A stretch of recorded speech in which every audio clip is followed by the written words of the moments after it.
বিষ্ণু সাহাবীদেরকে ডাকলেন। বিষ্ণু বললেন, তোমরা কি আমার চেয়ে বেশি মুত্তাকি হতে চাও? আমার চেয়ে বেশি আল্লাহওয়ালা হতে চাও? আচ্ছা, একটু বুঝে শুনে বলেন তো, বিশ্বনবীর চেয়ে বেশি আল্লাহওয়ালা হওয়া যায়? বিশ্বনবীর চেয়ে বেশি মুত্তাকি হওয়া যায়? বিশ্বনবীর চেয়ে বড় বুজুর্গ হওয়া যাবে? আমার নবী সবচেয়ে বড় বুজুর্গ।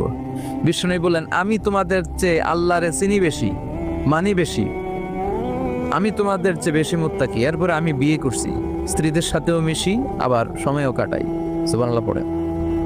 আমি রাত্রে তাহাজ্জুদও পড়ি, আবার ঘুমাইও। আমি মাঝে মাঝে রোজা রাখি, মাঝে মাঝে রাখি না। সুবহানাল্লাহ পড়েন। তো আমার সমস্যা হয় না, তোমরা এগুলা পাইলা কই? আমার তাকওয়াতে তো কোনো সমস্যা হয় নাই। এজন্য যে নামাজের কথা বলছো, সে রাতে কিছু অংশ ঘুমাবা, বাকি অংশ নামাজ পড়বা। যে বলছো স্ত্রীদের সাথে মিশবা না, তোমার এই কাফারা দিয়ে তুমি ফিরে আসো, স্ত্রীদের সাথে অবশ্যই সময় কাটাবে। আর যে বলেছো আজীবন রোজা রাখবো, আজীবন রোজা রাখার কোনো সিস্টেম নাই।